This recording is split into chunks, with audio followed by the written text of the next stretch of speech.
What's up, everybody? I'm Rick, And I'm Anna. and we'd like you to join us on our journey as we attempt to finish all 101 anime on our anime bucket list.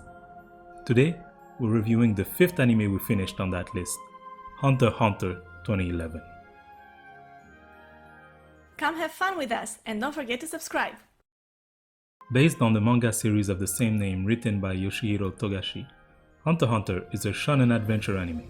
The anime is the second adaptation of the manga and aired from October 2nd, 2011 to September 24th, 2014.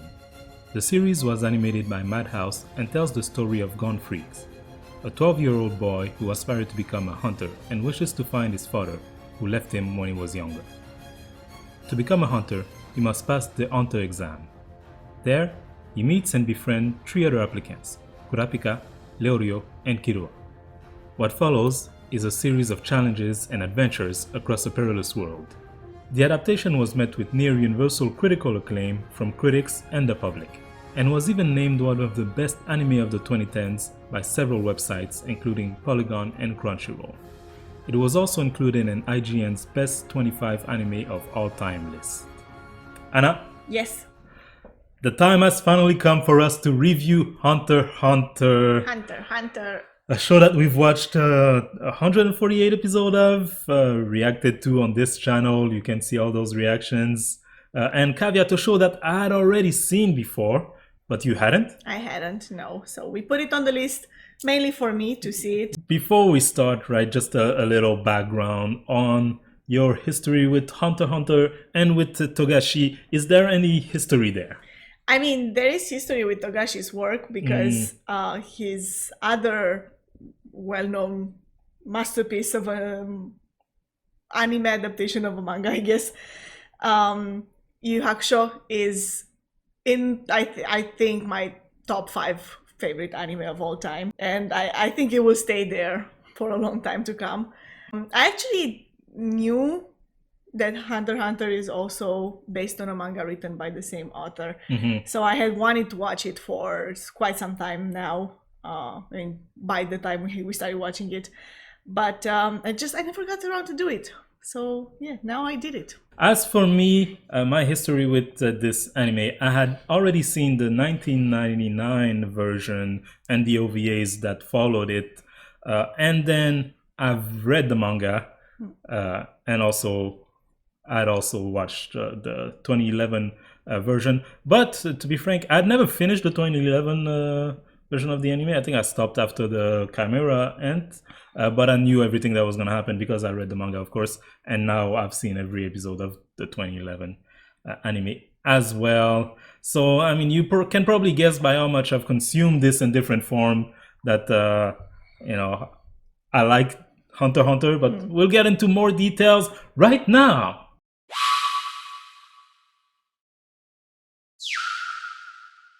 And I want to start first with quick thoughts, general thoughts about Hunter x Hunter 2011. Did you like it top level? Oh, I absolutely loved it. I think what I love the most about this anime is definitely the characters. Followed immediately after by the brilliant world building that we see throughout the anime. I kind of like how a lot of elements are put there, and it seems, I mean, they are relevant for us to kind of get a feeling of the world that they live in, but they're not necessarily relevant to the story itself, So not everything needs to be used. Some things are just there in order to create a richer experience. A lived-in world. Exactly. So I really like that that aspect of it, I guess. But yeah, I would say, first and foremost, the characters. As for me, I absolutely love this anime. It is amazing. The characters, like you said, are the most important part for me. I'm, to begin with, a sucker for adventure stories. I'm a big One Piece guy. I also really love this, the sense of adventure you get as soon as it begins, as Gon leaves his island and go explore the world. And it never stops, right, as they discover new things up until the end, with the ants and etc. There's always seems to be bigger elements, a bigger world to explore, bigger adventures to go in. Even at the very end, we tease even bigger things, right, to follow. And in that world, within those adventures, we have wonderful, deep, gray, and well-developed characters. You know, and those two elements together, how could I not love this anime? Yeah, and I think maybe that's the part about the characters that really intrigued me the most, is that none of the characters are, black or white. Every character that we saw in this anime, and I mean every last one, we've seen the good and the bad in them, and they're all very complex. And I feel like you, as a viewer, as a watcher, end up rooting for each of the characters at one point or another in the story. Even if later on they're on the side that you root against. So I love that. It's genius, genius writing.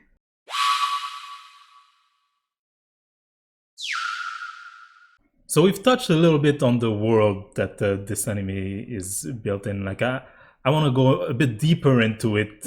Yes. What about the world of Hunter x Hunter did you enjoy, or maybe thought was lacking? So, as I mentioned already, the part that I found most interesting, most enjoyable, I guess, about it is the fact that there are so many elements, details that we are being either told or shown, that even if they don't necessarily have a direct connection with our main storyline, they still feel like important in order to create like a richer world. You get different pieces of what this world looks like through different characters that come into the story. And even though that background of the character is not explored past whatever influences the character itself, it still feels so important. And also the fact that all of these elements are really well put together. Like, I don't know, you get elements of like different countries and how they work, how different people live, all of these elements, they go together really well. I think that what really helps build this world is kind of a character that is not a character but is present throughout the anime, and I think plays a very important part, the narrator. That is right? True. Because a lot of times, you'd have a character like Gon who's, leaving his small island and exploring this new world. You'd have someone in story, sit down with him and do a lot of exposition. This country is about this, and then let me explain to you this. Yeah. This doesn't happen that often. A lot of the time, it's just the narrator. The narrator explains a situation, a country, a weapon, something that is in relation to the world. Sometimes our characters will never, we don't know if they're aware of these things, but that's not important. That's to help build this more, like I said earlier, lived in world. It really feels like those elements are put there for us, the viewers, more so than for the characters. Gon or anyone else. Yeah. It's almost like, as the watcher, as the viewer, you get to understand the story from different perspectives, whereas you still realize and keep in mind the fact that Gon maybe doesn't have all of this information. Like I remember specifically when they first mentioned Meteor City, that it was through the narration that we get like the story of what that is and how those people live there. But I don't think that Gon ever gets that side of the story. I don't think Gon ever gets to know where the Phantom Troop comes from. But to us, it helps us see their point of view. Like, why are they doing what they're doing? Yeah, which goes back to also exploring these characters in deeper ways so that they become more gray. Right. By the times we are done with the Phantom Troop, you're kind of like, oh, they're not, 100% like evil, there's some gray areas to them too.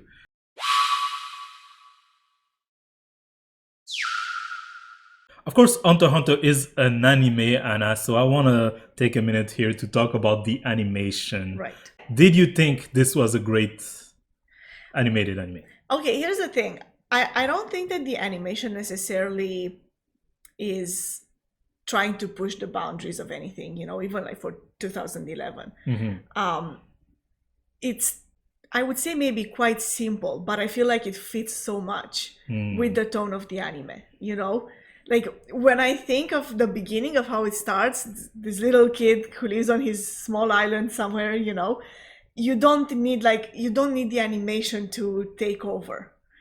Because I feel if it's too flashy or anything like that, it would kind of like take away from the story. That's an interesting thought, huh? So in that sense, I think that the animation throughout the whole anime works perfect with the story at the time, and I feel like you feel it changing, like when the mood is darker, especially towards the end of the Chimera Ants arc. You see the tone of the animation changing with the tone of the story, and I feel like in that way they really paid attention at what elements they need to put there, like the colors, everything from the color schemes, and even the way the characters, I don't like, move, or it's so this is the thing that I wanted to get to with the animation that I thought was really interesting and I really appreciated, was that kind of fluidity to it, right? While it is uniform throughout, right? It is the same anime, and you can tell if you've watched the first episode and you watch the last episode, you're like, yeah, this is the same anime, right? The animation is very similar, but you can feel how they adapt depending on the theme, depending on the arc, depending on the level of seriousness. York New City has kind of a heaviest feel to it. The colors are toned down, while Green Island is a bit more pastel-y. Yes, exactly. And then, like you were saying, of course, Chimera Ant arc. And through the Chimera Ant arc, I feel like the animation changes throughout the arc. Like it begins, like in the beginning, it's very different from the way it looks like in the end. And I think they do also very interesting things with the animation during that arc. We remember, of course, episode 131 with Gon and P2, right? How this event evolves, right? There's often with Gon during the Chimera Ant arc this kind of feeling of like it's a drawing, right? Or you can see ink, like it's very interesting elements that is added to kind of put emphasis on emotions. And then there are also moments where the animation really, as I said, in line with the story, really goes like a little bit outside of what it looks like as a whole throughout the anime. And I'm thinking specifically of the fight between Netero and Meruem. I feel like that fight looks very different. But I feel like, again, it kind of like visually expresses how otherworldly the fight between those two monsters are in the end, Yeah.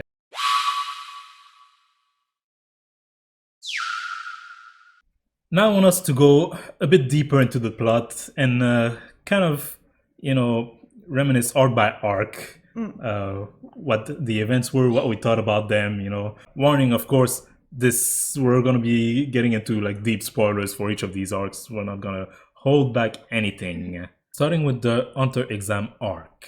The Hunter Exam arc is the first story arc of the series and follows Gon on his journey to become a hunter. After becoming friends with Kurapika, Leorio, and Killua, Gon must endure the Hunter Exam's deadly phases and obtain an all-important Hunter license. The Hunter Exam arc, so our introduction to this anime, after seeing it for the first time, what were your thoughts? One thing that I really like about the adventure genre in general is when you are given from the very beginning, like even from the first few episodes, the feeling that, oh, this is going to be a great adventure, and that's exactly what you get from Hunter x Hunter. I feel like from the beginning, in the first episode, he gets on the boat and he sets, he states his goal, what he wants to do and everything, and you're like, oh yeah, like I wanna follow this. Yeah. I'm gonna follow you through your journey to see if you accomplish your goal or not. The first arc, I feel, really feels like an adventure. The main character doesn't really know much of the world out there, and he is like slowly discovering everything, you know, meeting people, seeing places, all of that. And it's just like it's a slow build up towards him like opening himself to this new world that he's, you know, stepping into. So I think that's kind of the feeling that I get from it the most. You enjoyed it? Yes, I did.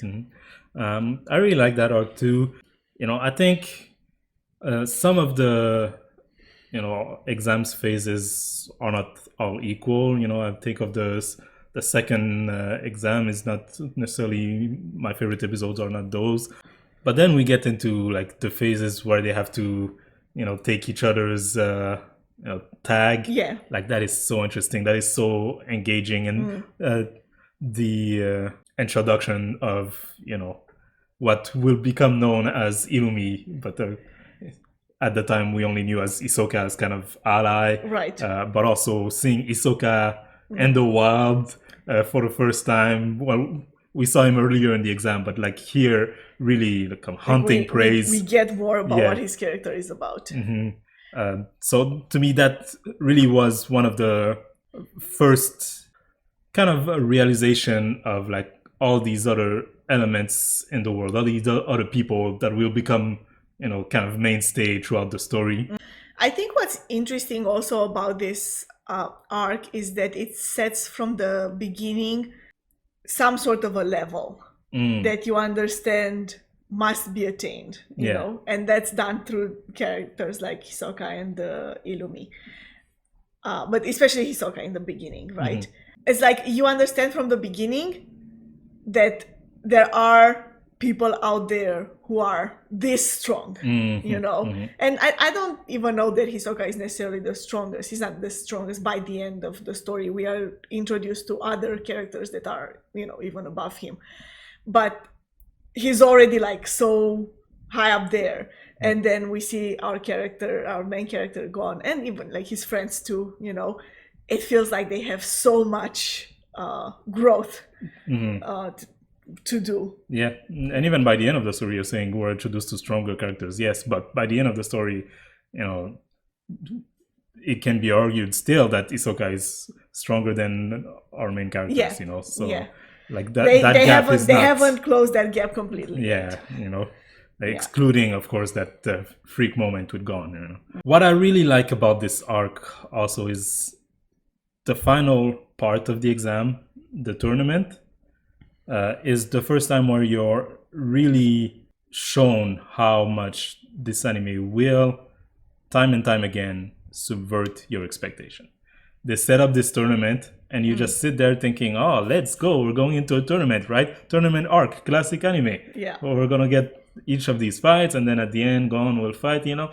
Like, you make it up in your head because you know what a tournament arc is supposed to be like.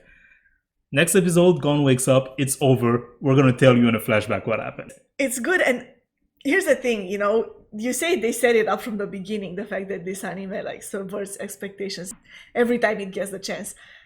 But I feel like it does it so well that every time it does it, you're not expecting. You're still surprised. You're still surprised. Like, I didn't see that coming. I guess we're going to talk about a lot of moments like this.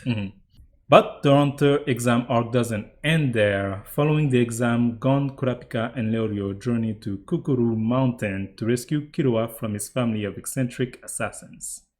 That's also something that, in my opinion, was very well made because it becomes a mainstay of the anime and of one of our main characters, Killua, is his relationship with his family. Yes. And how messed up that relationship is.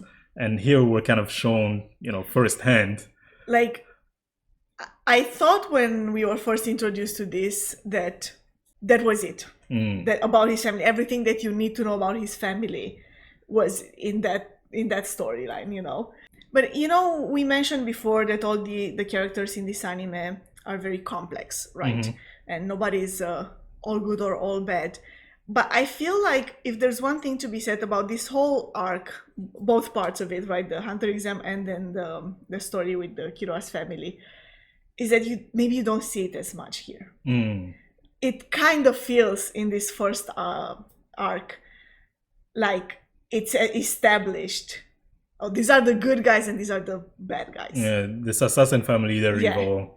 Yeah, and their one son is trying to get away, Mm-hmm. you know. So maybe sure the son is like a more complex character, right? Because he comes from this family, but then he doesn't want to be associated with them anymore. But it feels like his family is just that. Yeah, it's true. And I even think- with our main characters, you don't see it as much, right? Yeah, that's true. Later on, you see that Gon has kind of a dark Right. side to himself too. So Gon, does Kratka. Gon feels a lot more like pure at heart as a character At the in the beginning. beginning. Yeah.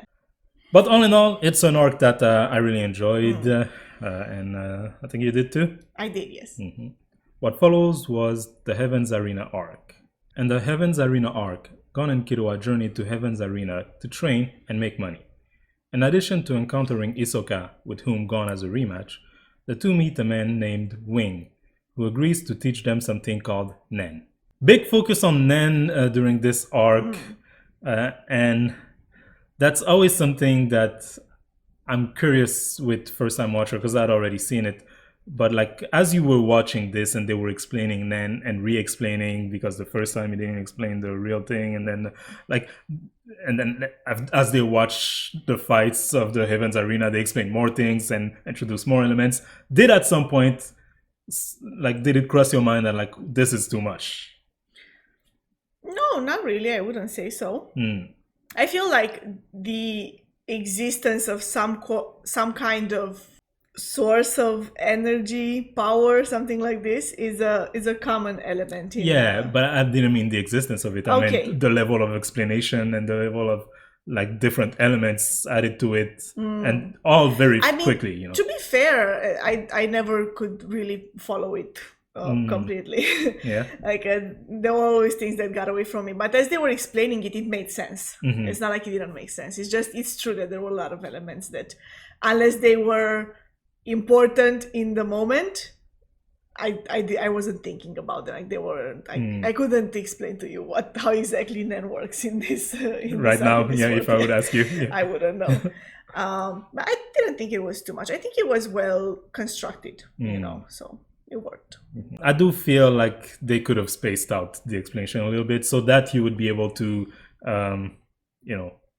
absorb the information more, right? Once I've understood this, now introduce this new thing. And right. You know. I have to say, the Heaven's Arena arc is probably, I mean, it's not like I don't like it, but if I am to compare with all of them, it's probably my least favorite one.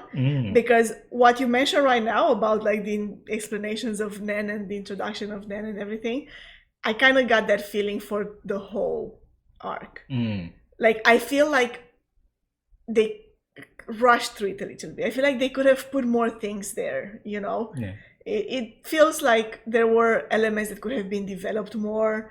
It feels like they could have spent more time on this part. It's a lot in a very quick amount of time, right? Yes. Not only then, but like Heaven's Arena is also explained, and there's so many rules, and then there's even another part to it that we never get to, which I appreciate that we never get to. You know, because that's what I was saying. But this is a lived-in world, right? They don't need to experience all of it. They don't need to go everywhere. But they explain it to us nonetheless, and so that's more information on top of what we were already learning. That we need to, focus on remembering. Right.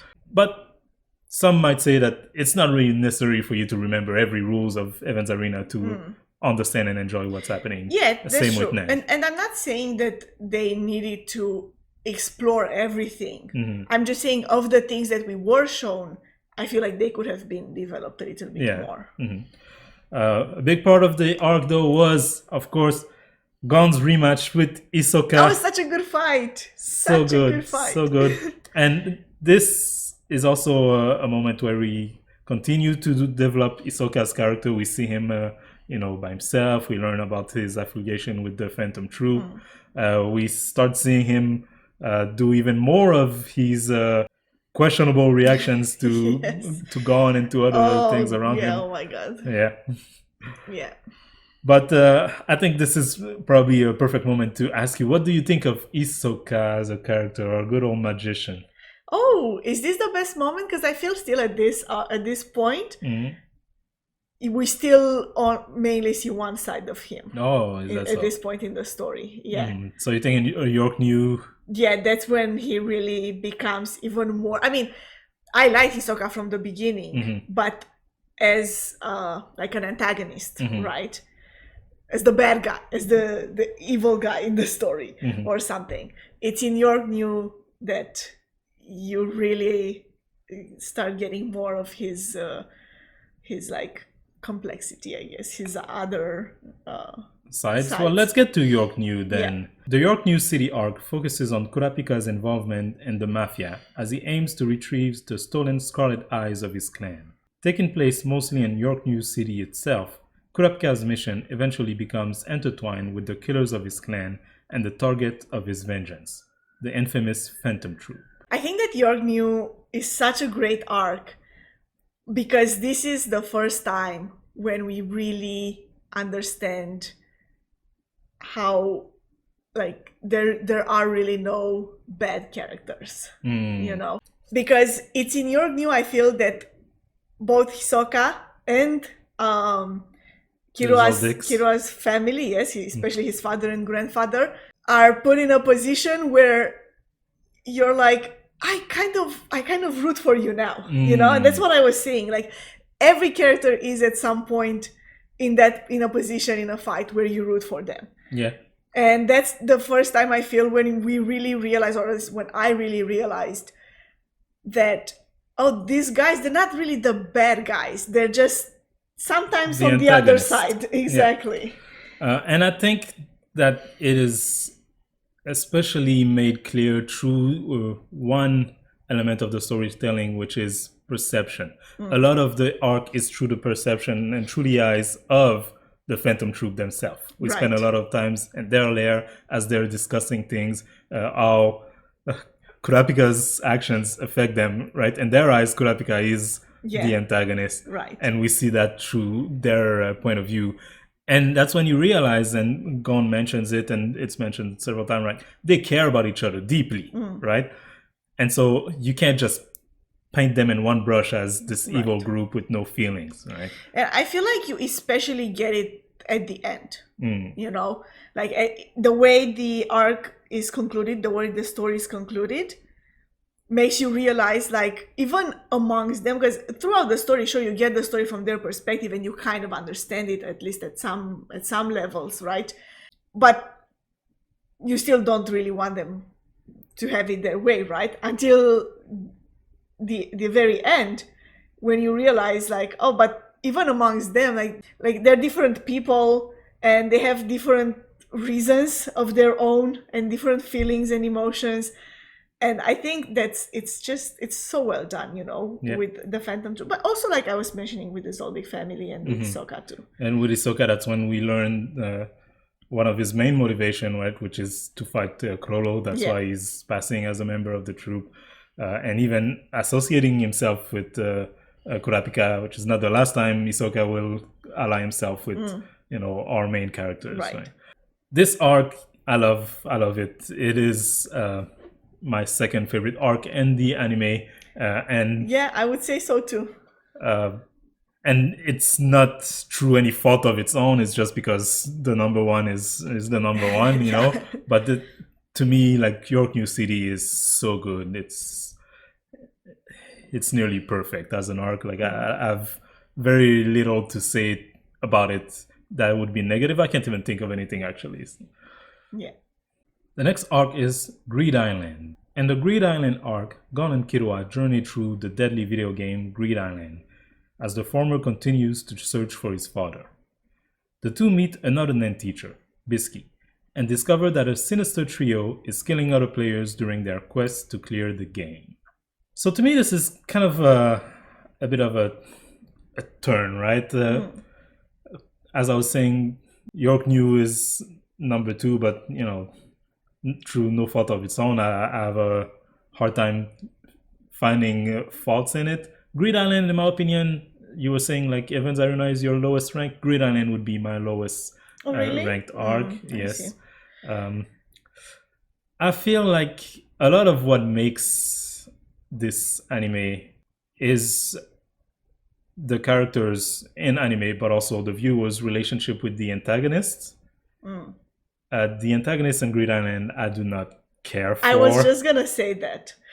I feel like maybe this is the only arc, because I was saying like all the characters are complex. I feel this is the only arc where the antagonists are really not that complex. Yeah. They're really just kind of evil. Yeah. I mean, at the end, you see that the trio, they care about each other, right? Because they're like, oh, heal my friend first. But that's very little. Yeah, and but that's at the very barely, end. it's barely redeeming. Yeah, exactly. For the characters, yeah. There's a lot of, evil laugh moments throughout with them. You're kind of just like, I don't know. I was way more interested in just the game itself. But at the end, we rushed through that, Yeah, that's true. That's true. But I feel like while the antagonist didn't work that well, other parts of the story I feel work really well. We get more growth on the main character side. Yeah. We get introduced to like new characters, but I feel like what worked the best for me in this arc is how it fit in the overall story of Gon, looking for his dad. I feel like it feels like here he was so close, like he was almost there. He could almost get to him, but then obviously he doesn't because something else happens. But it feels like you get a taste of it, So I feel like that worked really well. Yeah. And I enjoy also everyone's involvement in it. The troop is there, Hisoka is there. Yeah. Bisky is a great addition to the cast also. And from that point of view, I feel like it works even more to reinforce the idea that even now the main characters can, in certain circumstances, ally themselves with whom used to be their enemy. Yeah. So because they play dodgeball with Hisoka and their team. Yeah. I did enjoy the training though. I'm always a sucker for training arcs. Training is so good. Always nice to see. And then there was the Chimera Ant arc. Yes. The Chimera Ant arc is the longest arc of the anime. It follows Gon and Killua after Gon reunites with Kite, a hunter that saved him when he was a child. The group learns that a species known as Chimera Ant is feasting on humans. The two boys eventually become involved with the extermination team from the Hunter Association sent to deal with this unprecedented threat to humanity. Tom, tom, tom. This is such a good arc. I don't even know where to start. Like I was saying a second ago, I guess as a transition, that like I didn't care much for the antagonists and Grid Island. Here, our antagonist, the ants, but more specifically, the Ant King, Meruem, is such a good character. Here's the thing. Good. What I love about this arc is that I feel like it's from the beginning challenging you, because so far we've been through all of these different storylines and different characters in which you are told, oh, you think this is the bad guy? Not really. Oh, you think this guy is just evil? Not really. And then here they throw these creatures, literal monsters that literally look like monsters who eat humans, and they're asking you, do you think these are the bad guys? Do you think these are evil? And of course you will say, yes, they're evil in the beginning. Of course you're not. It's like, and then after you've made up your mind, that they have to be evil. Because, I mean, there's no other way you will understand these creatures. You're starting, like, they start to show you, the anime starts to show you like, oh, no, not really, They are actually way more complex too. And it's made to challenge the way we view what the enemy is, in general. I mean, obviously in this anime, but I feel like it makes you think a lot about just the way you view like situations in general, And what you were saying, about they eat humans, of course they're evil, and as things goes on, you realize, right, they're feeding themselves, they're animal feeding themselves, as we do feeding on other animals, right? The real issue here is that we're not at the top of the food chain anymore. Right. And so they must be evil. Not really. And this becomes a central element later on, especially during the fight between Netero and Meruem, because that's what each of them represent, right? It's a fight for humanity's dominance. It's not a fight about good and evil, Right. you know? Yes, exactly. At It's first, it's about what's the dominant species. exactly.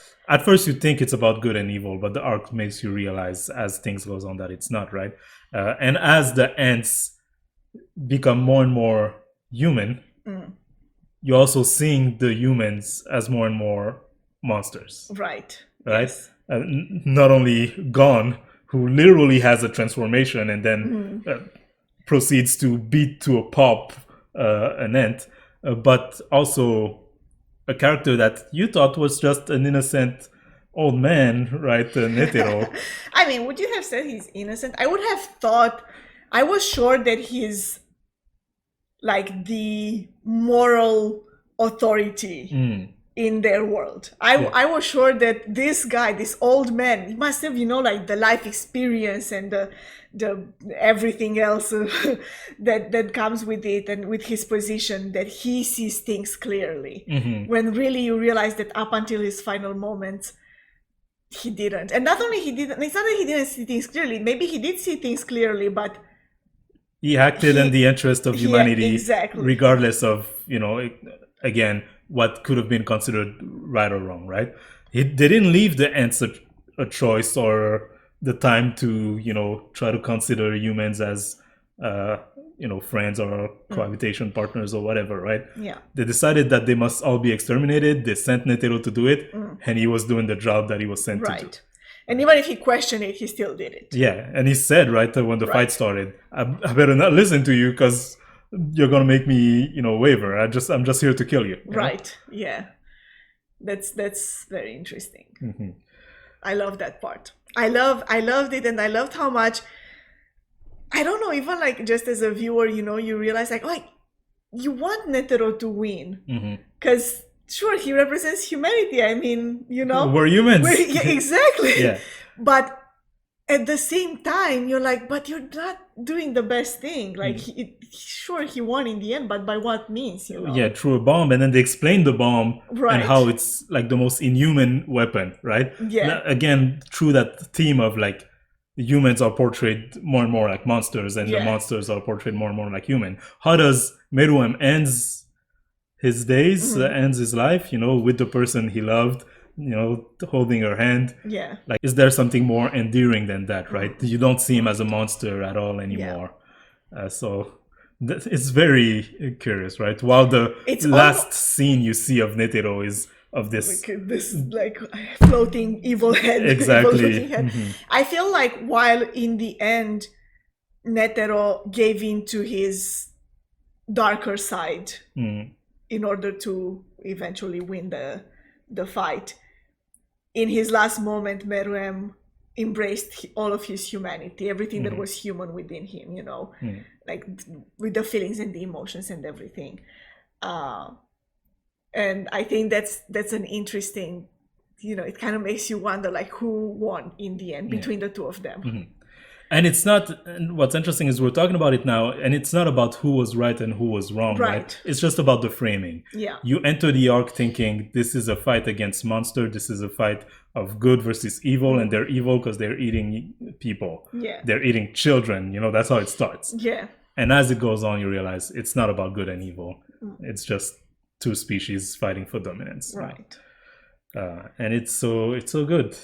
It's great. This is the number one arc for me. It's great. I feel like even amongst other anime that I have seen, this is just this arc alone stands out so much.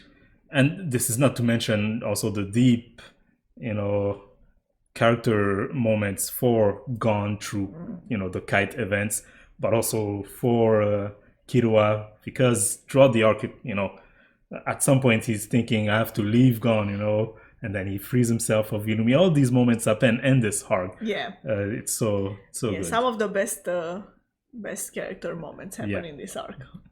You would think so because it is so long too. Yeah. But that arc is followed by the last arc of the anime, the 13 Hunter Chairman election. This arc focuses on the election of a new chairman for the Hunter Association after the death of Netero in his fight against the Ant King. At the same time, Kirua vows to save the comatose Gon and returns home to free his captive sibling. I feel like this arc was very interesting in the beginning because it's kind of like a return to the real world, their real world, right? After the epic ending that the Chimera Ant arc had, they have to go to get back to this common stuff, An election. An election, how do we cover up the incident, what do we tell the people, all of this stuff. And on one hand, it kind of like, it's a little bit frustrating, but I mean, in a good way. Like, you want to get, it's the emotion that they want to get out of you as you're watching it in the beginning. I feel like you're wondering, like, oh, how oblivious some people can be to what great things can happen in their world, and how like much they focus on the little stuff. But then we relatively quickly get into the Kirua part and his family, and I feel like that's actually really good because we were introduced to Kirua's family pretty early on, right? Like in the first arc. And then we see them coming back throughout the story, and you kind of start changing your point of view about them, your perspective on them. But I feel like it's in this arc that you really get the full picture of what his family really and is the about. politics inside the family. Exactly. Also, yeah, it's very interesting. The whole arc is kind of split between these two things that do converge toward the end. Kirua and Aruka trying to save Gon, and the election. Did you ever feel like one of these storyline was, kind of stopping you from enjoying the other? Like, if you're deep into Kirua stuff and then we're switching to, Paristan, bullshitting people, did you have a feeling of like, oh no, let go of this election, I want to see Aruka do something? I guess maybe sometimes, yes. Yeah. But yes, sometimes, but I still enjoyed both of them, I feel like while I was way more attached to the Kirua storyline, the election had, beyond it just being like interesting, it's like it's intricate, and there's a lot of like mysteries and questions and like political game stuff like this, keeps you guessing at every point. But it also had Gon's dad, yes, who was like such a great character throughout this arc. Yeah, I think Paristan ended up also being a very interesting character once it's revealed his real motivation. But let's talk about Gon's dad, right? Because we haven't mentioned him that much, apart from him being a motivation for Gon's action. Him as a character, what did you think? I thought it was interesting that Gon's dad is, for the most part of the story, and even in the beginning of this arc, he's mostly presented through the perception of other characters. I feel like we really only get him at the end, like him as he's only revealing himself to us as a character at the end, and maybe in like very few scenes where we see him interacting and talking to some people. But for the most part, he's kind of just passively sitting there, letting other characters give their opinion or their impressions of him.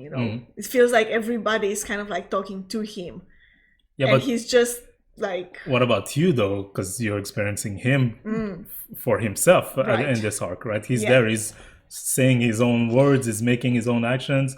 Did you feel like he was well described beforehand, or did you feel like, did you make your own thoughts about who he was? Because we also talked about him as we were reacting to the show, just through the fact that he left his kid, right? Which is a big element. Right. And I thought it was interesting that he left his kid, but then he like kind of allowed this other like random kid to follow him, and maybe indirectly trained him also, well, not indirectly, directly actually, but just maybe because the kid followed him. I'm talking about Kite. So I thought, like, how do those two things go together? But I feel like they do, When Gon finally caught up with him, he didn't run away like he said on the tape he might. He waited at the top of the tree for Gon to come and for the two of them to like talk, So I feel like it makes sense. Like all the elements that we've been given about him, all the characteristics that we've been given about him from other characters' perspectives, they make sense. You know, when we finally get like a more complete picture of who he is, and then through his own words, like you said, he says who he is and what he's all about. As for my impression of him, I feel like up until the end, he's still quite a mystery, you know? Even when he reveals what he's all about and what he was interested in, it feels like it's just the beginning of what his character is about. And so in that sense, I really like him as a character, you know? I feel like there's so much more about him. And I feel like I want to get that, you know? And I wonder if, like, would we even, you know, even if the story gets completed in the end, like, would we even get the whole of this character? Or is he always gonna just be something that's, you know, a mystery, the unknown? Yeah. I think, you know, from what we see of him during this arc, he's a really interesting character. I really like how smart he is, right? He's kind of playing chess with Parison for the beginning of part of it, and people come to him for advice because they know he's smart. They just don't like his personality, and I feel like that reflects a lot of what the character is about, right? You respect his abilities, you respect his ambition, but at the same time, like, go be with your kid. Yeah, I was even wondering, you know, in those moments, like, his kind of arrogance, or maybe not arrogance, but like, I wouldn't say lack of interest, because I don't think he was not interested, but his lack of taking action, and even like going to visit his son. And even if he was 100% certain that exactly, he would heal, still go see him, you know? Yeah, like, where would that come from, you know? Does it come from like some sort of stronger, like, better knowledge of what the outcome might be? Or is he really just like thinking, oh, if I can't do anything, then why go? Because that would be kind of cruel, you know? But I mean, the whole thing is kind of cruel, right? Just leave his kid to become a hunter, and then he leaves this tape. It's like, oh, you know, I'm sure you want to see me, but I don't want to see you. It's cruel. It's cruel things to say to a kid. Yeah. And I guess we'll never know about the mom. I guess not.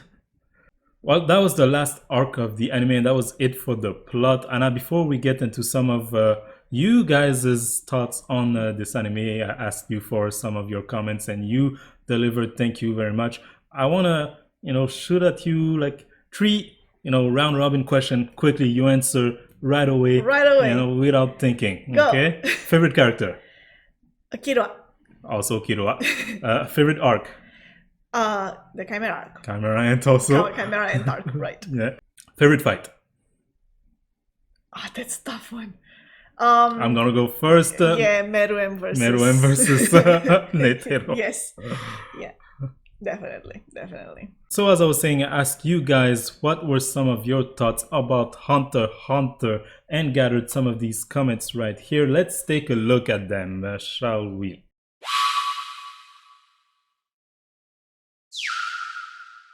Bertoldo Hoover says, to put it simply, I love how the show endows the entire cast. Almost every character feels human, and what's interesting to me is that you get to see different shades of a character quite often. I also love how the show manages to set up certain expectation only to break the trope when it feels it's the right moment, and in a bold way.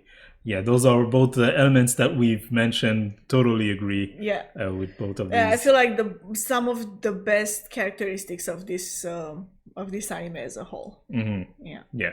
Hangra Shadow says, my 2 favorite thing about Hunter x Hunter would be how it's less of a story and more of a living, breathing world where everything that happened does so naturally without feeling like the plot is forcing it. As well as just the sheer empathy Togashi has for his characters, often taking their emotions into account no matter how minor they are, and exploring them in nuanced way that feel very human. I never thought of it in that way, you know, because we mentioned how, you know, every character is complex and we see their point of view and all of that. I never thought of like how the author has empathy for the characters. Exactly. Yeah. It's like he is not creating characters that are just like pure bad one-dimensional. or yes, exactly. If he's creating a villain, he's trying to understand like why are you doing the things you're doing. Exactly. That's a good point there. I like it. Yeah. And I also like the point about even the most minor characters have their own emotions, their own stories, which are portrayed during the show at different moments, right? Every ants had their own goals. We've mentioned that, but a lot of time they're explored way deeper than you would think. Right. Morgan Englison says, a show that enables us to be emotional and even cry over an arc's lead antagonist deserves extremely high praise.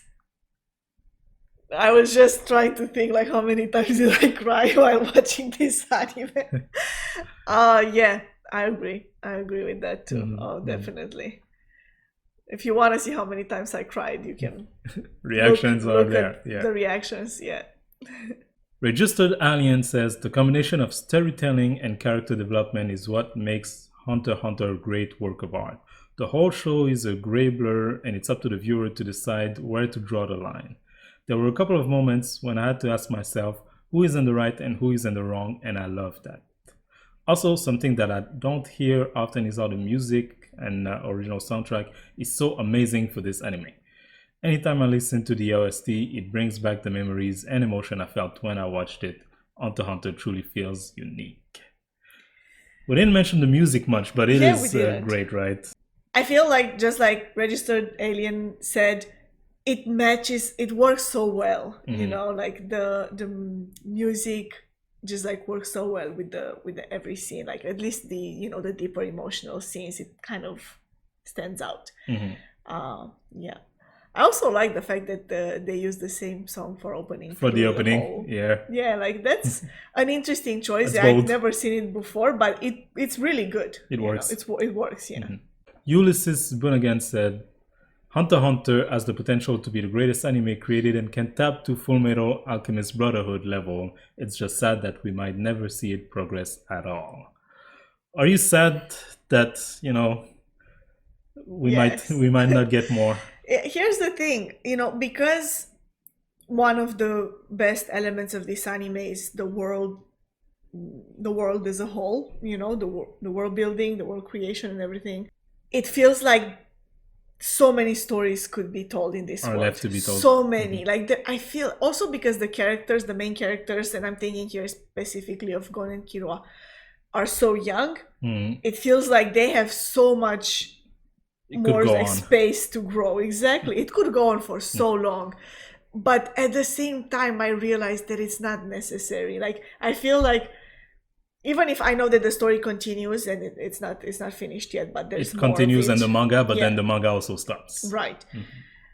Even just up until the end of the anime, like what I have seen so far, it feels like the story has served its purpose. They told you the story that they wanted. Togashi told you the story that he wanted to, and it's powerful, but at the same time I want more of it. yeah And our last comment, SSS says Hunter x Hunter is simply a masterpiece. It is definitely.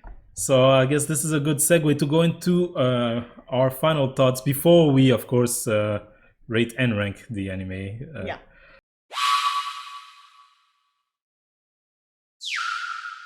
Final thoughts about the anime overall. Yes. What would you have to say? I wish there were more anime like this out there. I mean, way more. I know there are others, but I want more. I don't know. I mean, I feel like I've gone over everything already. I don't want to repeat myself too much, but it's just such a complex and rich experience. This anime, the story, the characters, everything, like we have mentioned. It's just... I would say, we've put this on the list because I had seen it. I knew it was great. I wanted you to see it. And I would tell that to anyone at home, which I would be surprised if you made it this far into this video and you've never seen Hunter x Hunter. But if you haven't, go watch it. It is amazing. We've explain throughout this video the different reason why it is so great, and it's just an experience that stays with you, right? So many years later, I still think about Hunter. Right. Also, maybe if you have watched it already, maybe go and watch it again. Yeah, which I just did, right? Yeah. And it was a great experience for me to rewatch it. So, yeah.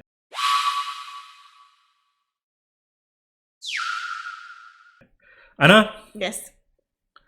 We will now rate this anime following our rating system. For those of you who are not aware of the rating system, it is a 5-star rating system. So let me explain. 5-star means you loved it. 4 stars, you liked it. 3 stars, it was okay. 2 stars, you disliked it. 1 stars, you hated it. So Anna, of course, this is a rating system that is focused on how we feel about it and not as an objective measure of like, is it amazing, is it great, is it etc. It's just Right. we loved it, we didn't love it, etc. So on that scale, from hated it to loved it, where would you put this? I loved it. I loved it. So 5 stars. 5 stars. Yes. Definitely. What about you? I would also give it 5-star. Loved 5 it. stars. Yes. It's just so good. It's so good. But how good is it compared to the other animes on our list? Of course, Anna, on this channel, we are going through a journey to watch 101 anime that are on our bucket lists. This is the 5th anime we've finished, meaning that 4 other animes have already been reviewed and ranked. And that list, currently that list is as follows. At number 1 we have Erased. At number 2 Bakano. At number 3 Supernatural the Animation, and at number 4 The Promised Neverland. So this is our 5th anime that we finished on our list of 101. Let's rank it compared to the other anime. This is easy. Yeah. It goes at number 1. It goes, number 1 with a bullet, no hesitation. Yeah. This is the spot it deserves. We'll see how long it can keep it. We have some pretty good stuff on the list. we have other great anime on the list, but I feel strongly about this one. Yeah. But we shall see. So the new ranking is as follow. Number 5, The Promised Neverland. Number 4, Supernatural the Animation. Number 3, Bakano. Number 2, Erased. And number 1, Hunter x Hunter 2011 version. That will be it for this review of Hunter x Hunter. And with this, we have closed the Hunter x Hunter chapter. Yes, we have. Are you feeling a bit sad about it? Yes. Yes. I feel like it's good. It's good to feel sad at the end of a good story, of a good anime, But we still have many more animes on our list of 101. We need to find a new great one soon, so that I can. I mean, we're already watching a few. That's true, that's true. I mean, we finished 5, meaning we have 96 left. Yeah. So not that many. a lot left on our plate. And if you want to watch us go through this journey of finishing all of them, we invite you to subscribe to this channel. Of course, the button is down below. And let us know what you think about Hunter x Hunter in the comment section below. Like this video if you did, and have a nice day. Bye bye.